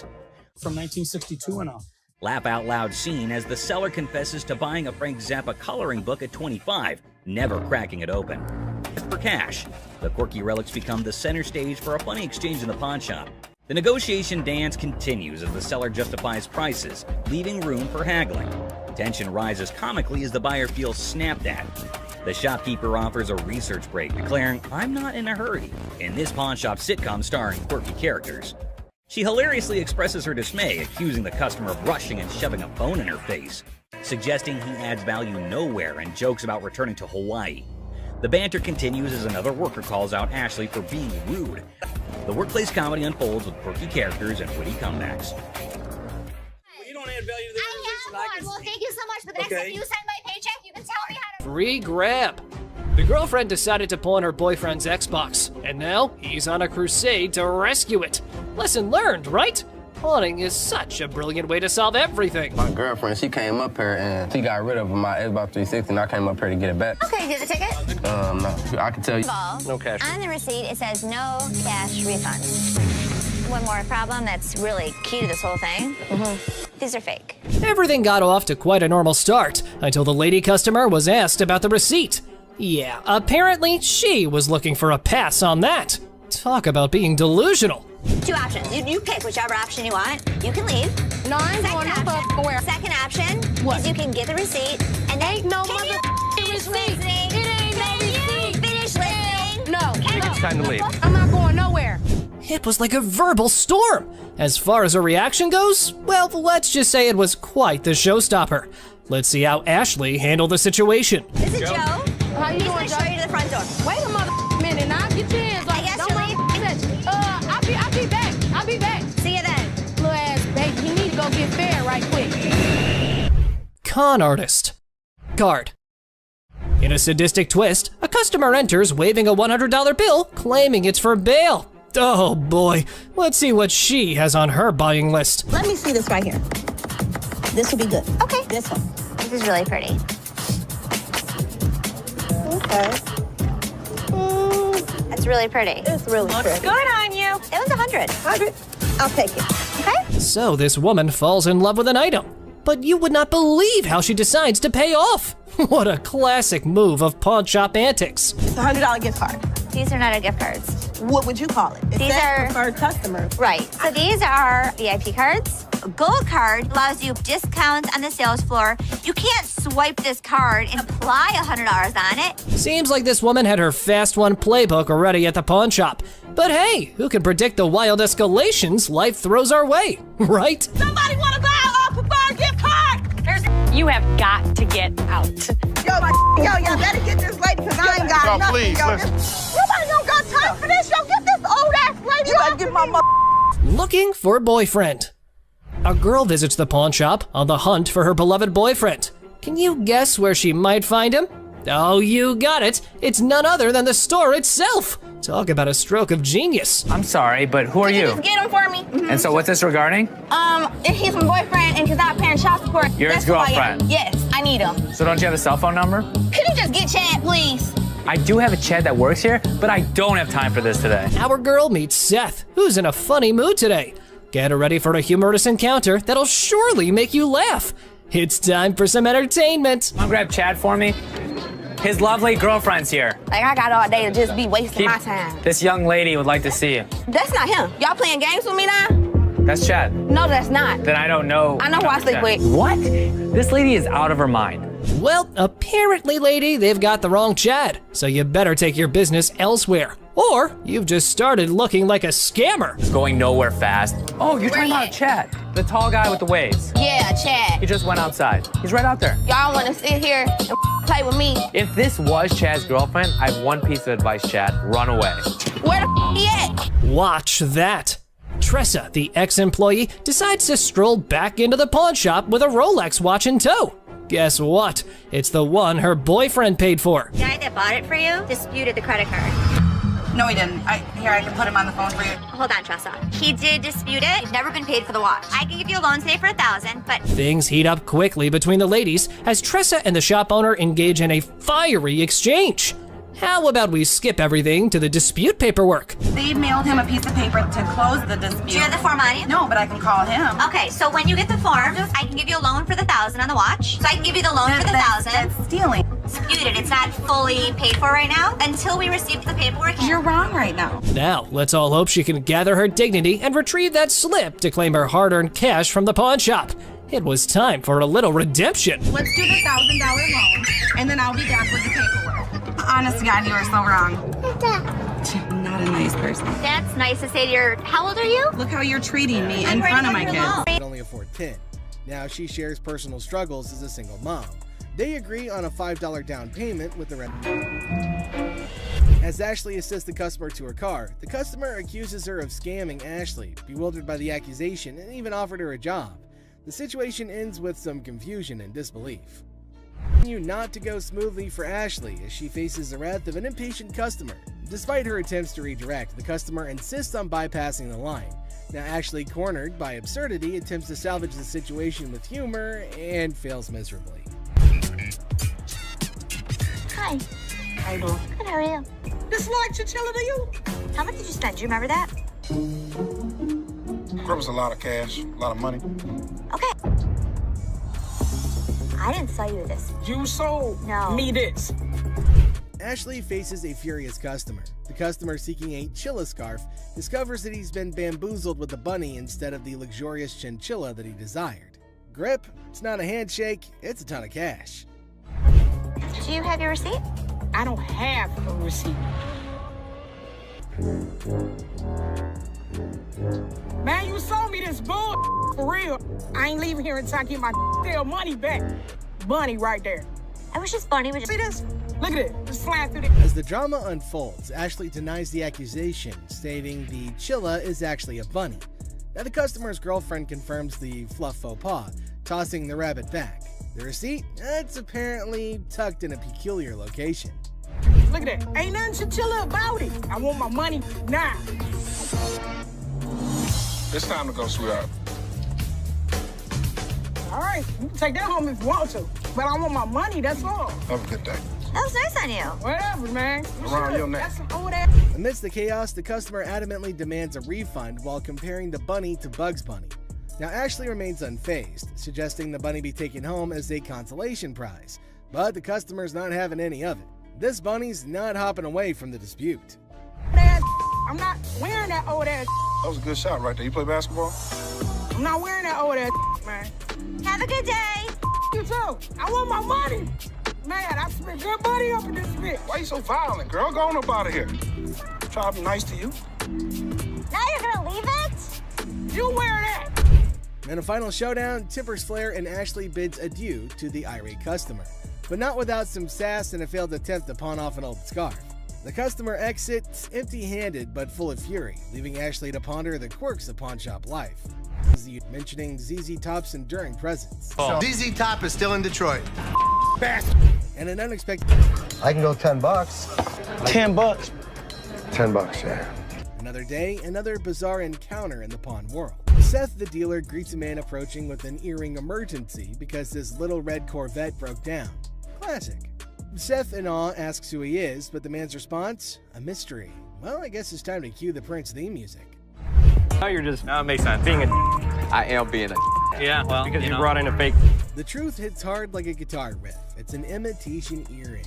Seth throws some shade, calling it imitation prints. The man's defense? Priceless. Seth's patience wanes as the man's excuses fall flat. Comedy? Pure gold. Exactly. Tolerate fake items, bids farewell with a sprinkle of Prince references. The man exits, but the drama's not over yet. Seth senses some mischief brewing. As the man leaves, Seth's parting words, a cheeky purple rain nod. Another day at the pawn shop, folks. Now, if you can't help me, bitch, get someone else that can. Do I need to get loud? What you do that for? You punk asshole, bitch! Watch your punk asshole! You playing my man?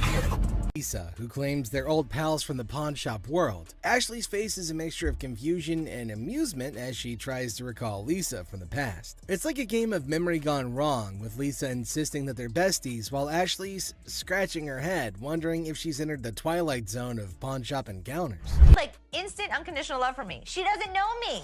I'm coming.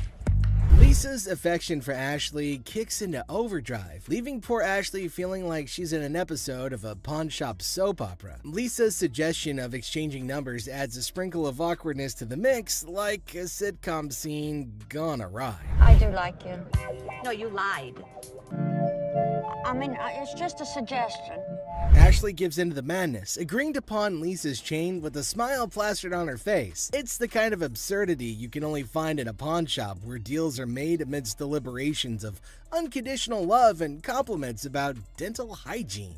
And the scene. A bizarre encounter unfolds as a man dressed in a sweaty shark costume barges into the pawn shop demanding $800 for the costume. Identifying himself as Les, the man claims to be a professional mascot by day and a dancer by night, specializing in hyping up crowds for shark fights. His erratic behavior and peculiar demands leaves the staff bewildered and grossed out, especially when he tries to persuade them to try on the costume despite its unpleasant odor.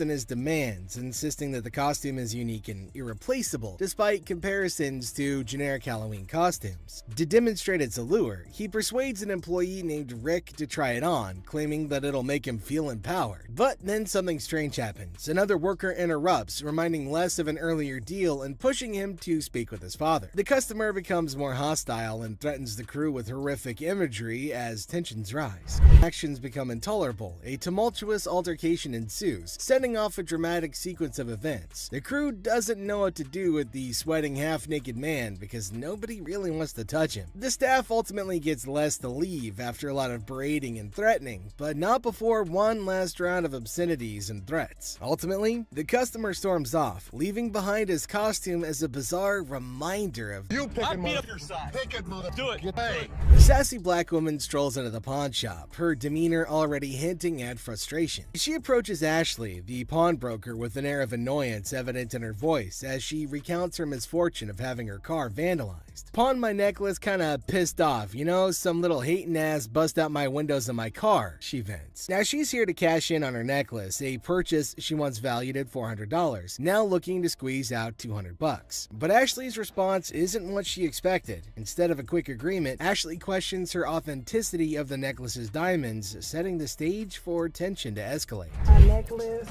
kind of pissed off, you know. Some little hater ass bust out my windows in my car. That's why I'm trying to pawn this necklace. I paid $400 for it. I'm looking to get $2. What you think?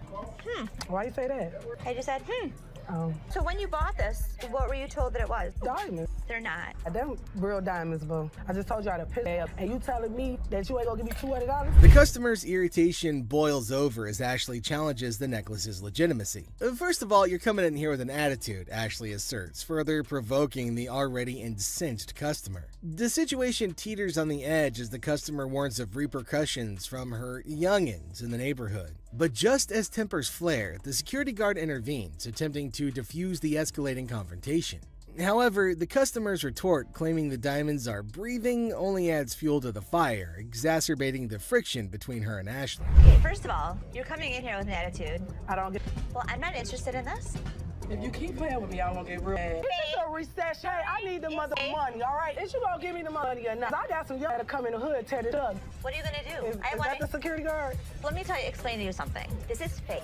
Don't you see? The diamonds is breathing. The diamonds are breathing? The diamonds is breathing. Are you serious? As tensions peak, the customer's threats and insults intensify. "Get out of here, you ain't gonna give me my necklace," she snarls, her anger palpable. The situation spirals out of control as she lunges towards Ashley, prompting the security guard to step in decisively. With firm hands, he escorts the irate customer out of the store, her voice echoing her fury even as she's forcibly removed. The scene ends with a chaotic crescendo, leaving Ashley to exhale a sigh of relief as the door slams shut behind the departing customer, bringing an end to the tumultuous encounter. Get out of here. You ain't gonna give me my necklace? Here you go. You ain't. Don't touch me. Oh, I'll catch you outside, you dirt. No, you better not touch my thing. I'm gonna beat your tall, gumpy ass up. I shoot her ass up. Les gets a visit from a guy claiming he's on a mission from his wife to find furniture. A husband sent on a quest for home decor by his better half sounds like a scene from a comedy. Now, Les is prepared to negotiate, but as soon as they begin looking through the goods, things get hilarious. Well, here's the deal. I just moved from New Jersey.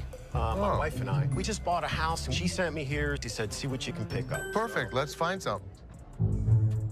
You gonna clean all that up before I buy it? That's why it's so inexpensive, right? Really? Yeah. I gotta tell you, man. We have used furniture that's used. Yeah. That's why it's $397.77. Really? Well, I only got $200. The customer isn't overly impressed with the couch's condition. Although he has a budget, he's unwilling to spend money on something that appears to have been through a muddy wrestler's match. The banter gets funnier as the customer tries to negotiate while Les defends the integrity of his used furniture. All right, man, let me try, man. I'll tell you what, my shoes are cleaner than this couch. Then don't buy it. Make me a deal. I got cash in my pocket, man. Wow, Come on, man. $200. Come on. The customer's insults towards Les and his family turn things from funny to completely ridiculous. It resembles a farce gone wrong, with insults flying more quickly than a tennis match. Les, ever the professional, maintains his position, but the level of absurdity is escalated by the customer's attitude. This is not the way we operate in New Jersey. What kind of operation you guys going on, man? I bet you're not here far. This was actually my couch. We had a reupholster and I gave it to Ashley. Is that right? Yeah. Is that your daughter? That's my daughter. She must be nasty, too. What did you just say? Don't make my... Come on, man. This is how we do it in the deep. Yeah. The customer's rudeness hits a peak, and Les puts his foot down, Detroit style. It's a showdown worthy of a Wild West movie, complete with threats and a swift exit. The customer's departure leaves everyone scratching their heads, wondering what had just happened in the wild world of pawn shop negotiations. I got $200. Yes, sir. I'll go someplace else. That's the dirty D right there, baby. Where'd he go? I think he went back to New Jersey, sir.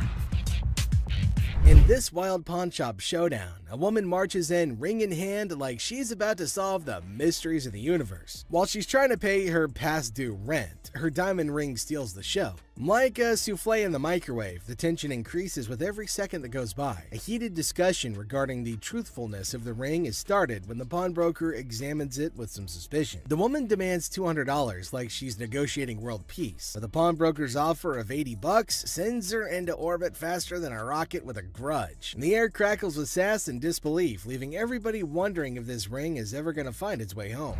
Yes, ma'am. I was coming to pawn my ring because I have to pay my rent. It was due a couple weeks ago. Oh, okay.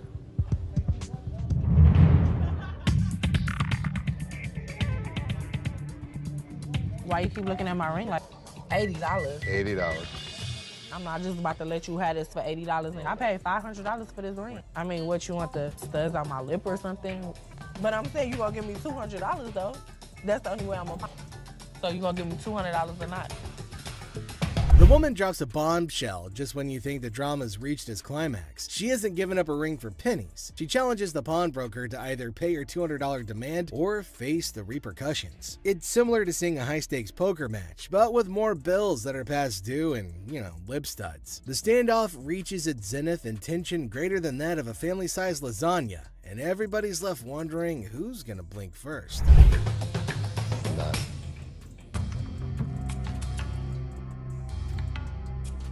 As the dust settles, the woman's exit is as dramatic as her entrance. With a final flourish, she declares her terms and storms out like a diva exiting stage left. The pawnbroker's left scratching his head, wondering what just hit him, while the security staff's probably updating their resumes after narrowly avoiding a showdown. Man, what the?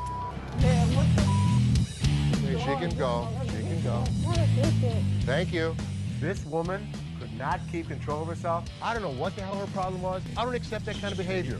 She's lucky my security staff didn't beat her ass. In the bustling aisles of the pawn shop, two guys saunter up to Ashley with a peculiar demand. Now they're aiming for a reef, bringing things to a head. Yet Ashley stood her ground, unwavering in her commitment to the rules of her trade. With a final flourish, the guys decided that maybe they had better retreat to live another day. And thus, this particular saga shows a frustrated taxi driver approaching a man waiting in line at a pawn shop and demanding money for a $90 fare. But the man's attention is on receiving the money, so there's an argument. Tensions escalated because of the man's insistence on waiting in line and the cab driver's irritation. Hey, dude! Come on, give me money. Do you see I'm in line right now? Yes or no? You stand in line to what, man? I want my... Excuse me, hi. What's going on here? First off, this man owe me money Hold for on. his ride. Why is he yelling at you?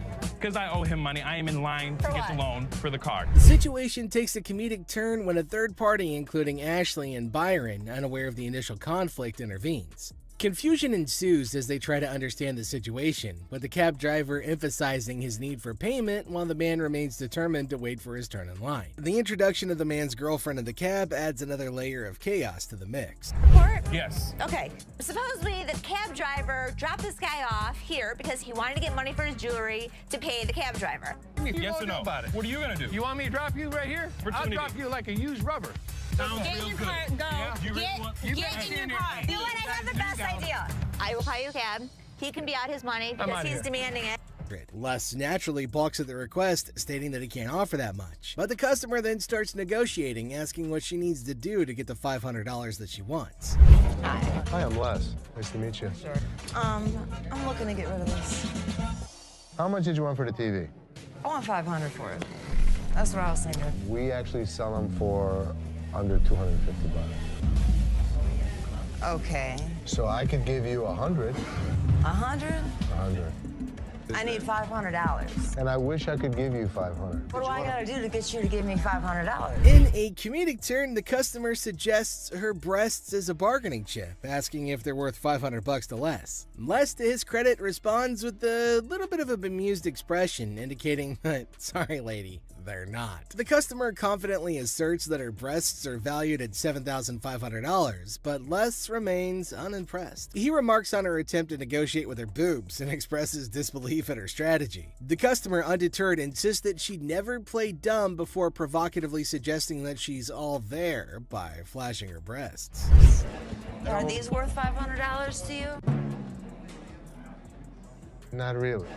No, these aren't worth $500. Really? They're $7,500 for these, okay? $7,500. I want some. He was one of those people that tried to negotiate. What can I say? Les maintains his professionalism, refusing to be swayed by the customer's unconventional tactics. He humorously remarks that anybody who flashes their breast in a store must be all there, to which the customer confidently agrees. However, Les ultimately declines her offer, suggesting that she go elsewhere. Oh, I am all That's there. what I just said, and I could see. All there. You were all there twice. Thank you. Forget it. Thank you very much. In the chaotic morning hustle of the pawn shop, Les notices a shady character browsing through merchandise with dubious intentions. Approaching him, Les demands an explanation, only to be met with a flimsy excuse about being kicked out of his mom's place. The guy then tries to pawn items off as coming from his mom's basement, but Les sees right through the charade. Now tension rises as insults fly, setting the stage for a showdown between Les and the would-be thief. Throws the guy out of the store because he's tired of his antics. But when the man won't go, Les has to call in reinforcements. Enter Byron, the burly bodyguard, who snatches the man and carries him expertly out the door. Byron manages the issue with the dexterity of a bulldozer making room, making for a show-worthy scene. But just as Byron is leading the guy outside, his pants decide that they'd rather pull around his ankles, exposing a little bit less than friendly underwear. But that's just the icing on this whole dumpster fire of a day. As Les sees the guy's humiliation happen, he can't help but laugh. And without warning, another day at the pawn shop comes to an end, leaving us all to wonder what mischievous adventures lie ahead in this crazy world of wheeling and dealing. The scene starts with Ashley getting a bit annoyed, telling the customer not to test her patience. Now she's in a hurry and warns him to speed things up. Then the customer tries to copy Ashley by snapping their fingers, but Ashley quickly shuts it down. She acknowledges the imitation, but firmly puts them in their place with a clever comeback. Even though they're joking around, Ashley still shows that she's in charge and she's not going to be disrespected. Don't get me. I'm gonna get very, very angry right now. Okay. And if you can like hurry up, then that's better. I can.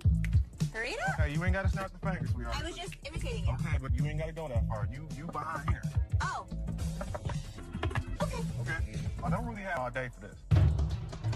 You want 20? I want 40. Things escalate when Ashley catches the customer imitating her again. This time, she's not as amused. With a mix of annoyance and humor, Ashley tells her to knock it off. She's not playing around anymore. Finally, she wraps things up with a funny twist, saying goodbye with a playful fake travels instead of the usual safe travels. It's a perfect ending, showing Ashley's authority and humor all in one. Are you imitating me?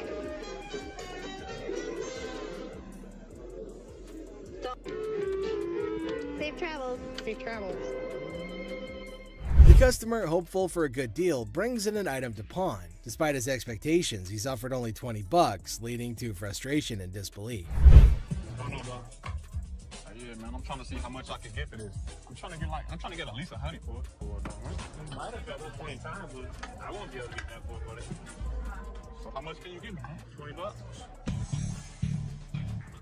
the hell you mean? I'm more or less helpful than anything. Man, I'm gonna need more than $20 for this, man. Les throws the guy out of the store because he's tired of his antics.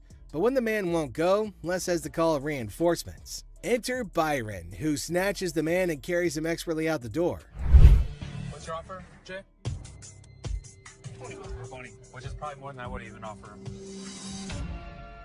I need my money. I understand. At least $100 for this. You paid $200 for that, I overheard? Yeah, I mean, really, you paid $200.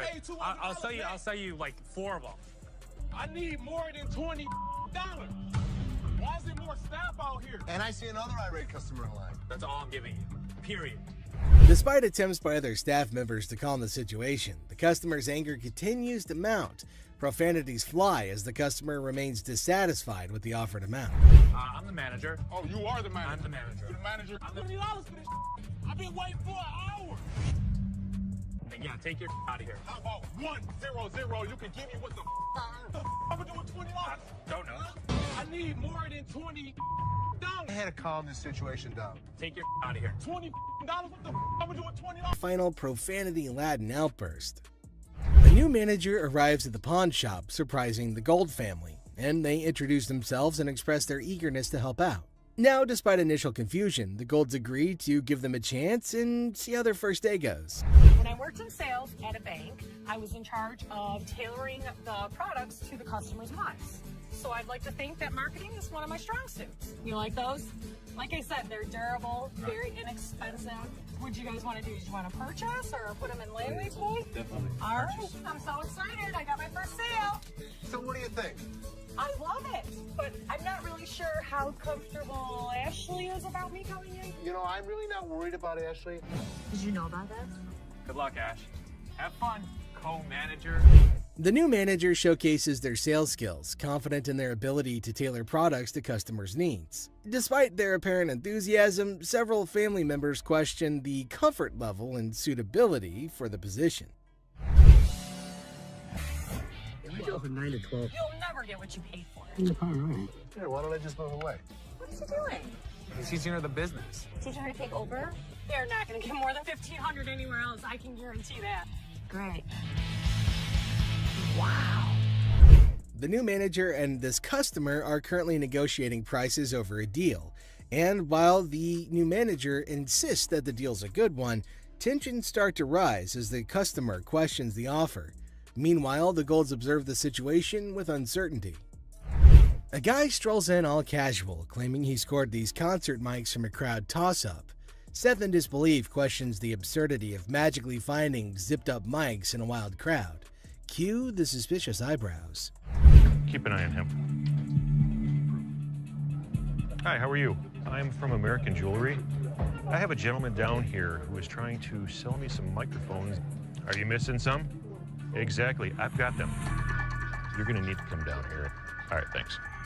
Ash, call the cops. Hi, this is American Jewelry and we have stolen merchandise. Thank you. Seth gets into detective mode, calling the venue to verify if they're missing any mics. Well, turns out they are. Cue the dramatic music and the plot thickens vibes. How much were you looking for? $100 a piece if possible. About 75 a piece. That works. Who the are these kids now? Are these his friends? So we're waiting for the police to come. Okay. They're leaving. No, man, you can't leave. The cops told us to hold you here. Why? I'm not the person that came up. We're all involved in the group. That's the way it works. Until we know what's going on, that's the way it's going to be. So if you want to